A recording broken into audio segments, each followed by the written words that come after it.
Hey everyone, welcome back to Lost Connection Tarot. My name is Benjamin Snavely, and this is your daily meditative tarot reading for Wednesday, September 30th, 2020. Today I will be using Aleister Crowley's Thoth deck. It's the first deck I ever bought for myself many moons ago. Today, as with all daily meditative tarot readings, this will be a 3-card draw. We'll be looking at the main energy of the day, and then we'll be looking at the energy we have the most control over, and then the energy we have the least control over. So we want to look at those two different types of energy because we want to know where we have to put our focus, or should put our focus and awareness, because we can change or control those outcomes. But the other one, we just kind of need to be aware of, accept, and maybe even surrender to. There's not much we can do with that.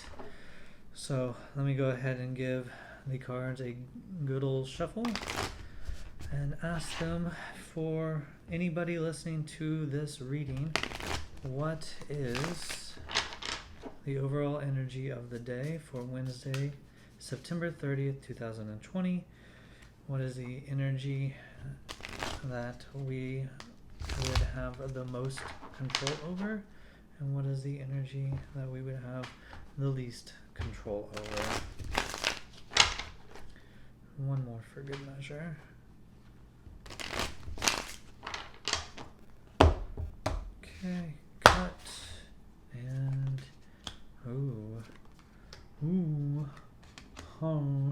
okay, here we go. So the first card we got was the Wheel of Fortune. All right, so, and it's right side up. Now this is a Major Arcana card. This is the 10th card of the Major Arcana. And there's a difference between tarot cards. You have the Major Arcana and then you have the Minor Arcana. The Major Arcana basically tell an entire story, a journey of basically self-awakening through simply being a human and then slowly shedding cultural norms, societal norms, social conditioning, anything that we had learned from other people, shedding old skins, and then finally coming to realizations of who we are in the process, and finally uncovering our true selves and our true purpose. And then the Minor Arcana, okay, so that was the Major Arcana and its themes. And there are 22 cards in that, but it goes from 0 to 21. And then in the Minor Arcana, it's set up into 4 suits, and it's fire, water, earth, and wind. And those deal with everyday details with our life, because it's looking at our physical, mental, spiritual, and emotional well-being as we go on this journey of reawakening to our truth, I guess, so to speak. So the major energy of the day is the Wheel of Fortune card. Like I said earlier, a Major Arcana card. And this simply means that the wheels are turning, like cause and effect, good times and bad times. The idea that we will always go through seasons in life. We will always go through abundance and scarcity. We will always go through highs and lows. And the Wheel of Fortune is simply a way for us to recognize that times are a-changin'. And here, with it right side up, it means positivity. So we are moving into a season of positivity where we can expect good things, positive things to happen. We are looking at the up and up. Now, the secret to all of this is, as we go through this journey of ours, if we can stay in the middle of the wheel, regardless of it being high or low, we stay centered, and therefore we stay true to ourselves. We get the most feeling, right, the farther away from center, and that's when we truly hit life's ups and downs, and that's when we feel the weight of the Wheel of Fortune card. But as we go through multiple seasons and multiple iterations of being up and then down and up again, we start to recognize our own power and control within our own life. And now, after being around the block a few times, it's a little bit easier to simply stay grounded and stay centered, and to prepare for the eventual downturn that we will see after being up, so to speak. So right now we are up, and that is good. That's positive. We need to count our blessings. We need to be grateful for what we have. We need to recognize all the hard work that we did to get us back to on top. And then just as much as us being happy and thankful for being on top, we also want to prepare and be alert and aware for when times are a little bit more thin, I guess you would say. So today is a good day for Wednesday. It looks like our luck is changing, our attitudes are changing, our perspective is changing.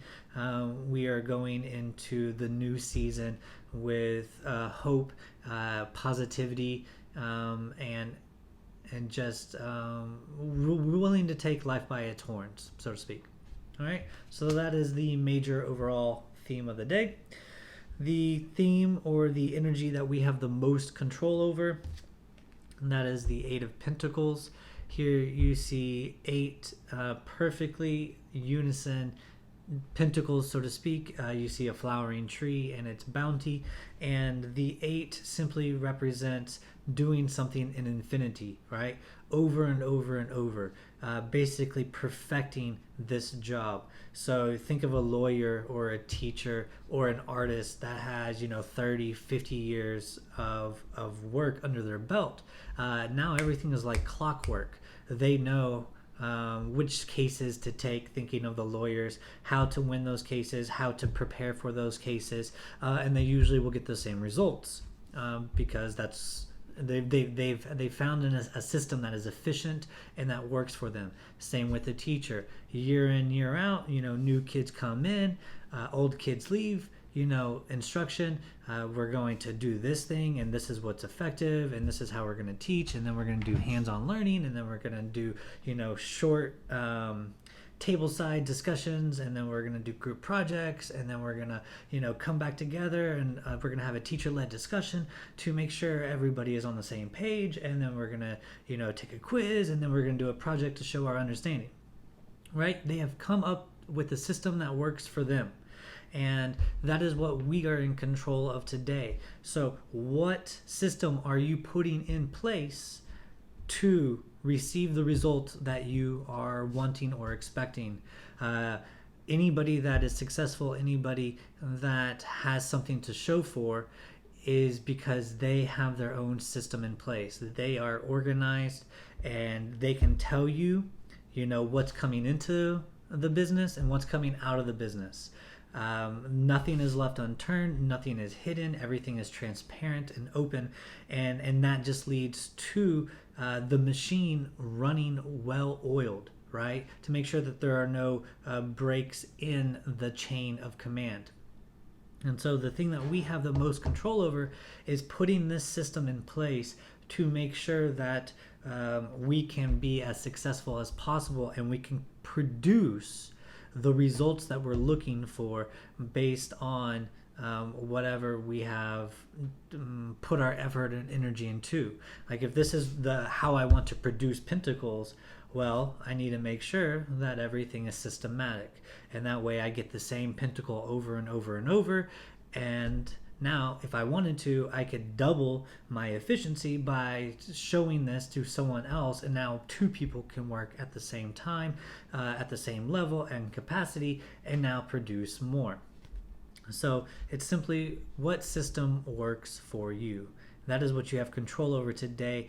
Make sure you have something in place. Yes, it may be a little monotonous. Yes, it may stifle creativity, but it also produces and leads to results time and time again.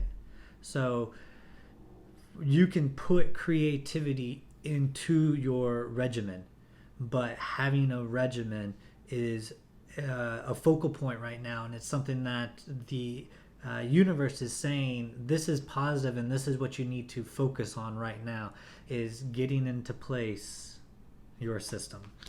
All right, moving on. Now, what is the thing that we have the least control over? Well, interesting enough, it's another 8, but now instead of 8 of Pentacles, we're looking at 8 of Cups.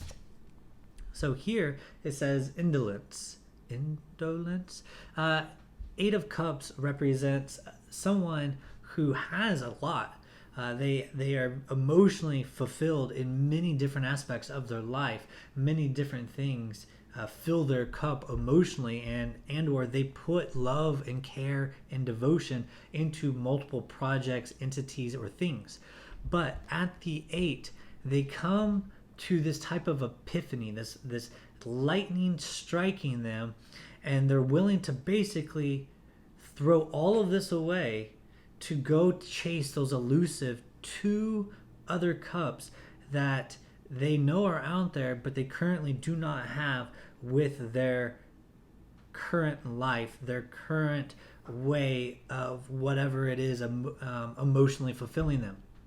So the thing that we have the least control over is some type of information is going to strike us today, some type of information from the universe, or even in our head. It's just gonna rattle into us, and we're just gonna go, oh, and then we're gonna start contemplating, like, hey, what is this thing that is going to fulfill me, and why am I willing to negate everything else that I have previously built, thinking this is what I wanted, and then recognizing, you know what, this was good, but I need to go forward and let go of this stuff so I can go chase with my knowledge. Right? It's not just chasing. It's like I have this truth now.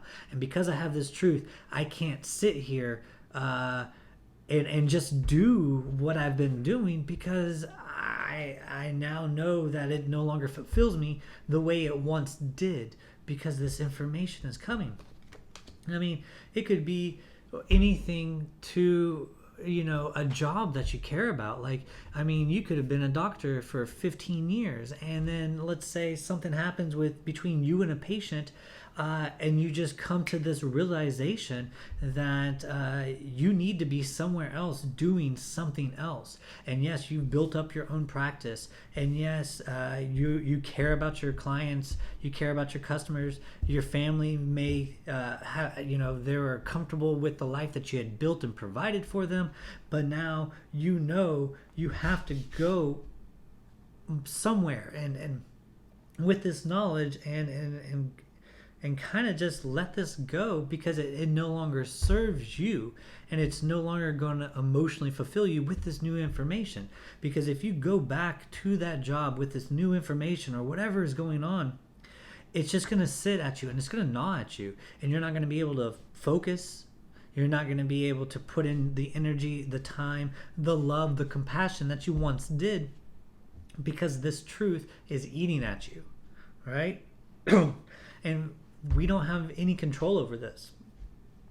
So tomorrow, or my apologies, Wednesday, sorry, I'm doing this a day early, so people in Asia, Africa, and Europe, and Australia will have the ability, if they choose, to listen to this wisdom that I am putting forth on YouTube. But yes, 8 of Cups, right? It's crazy.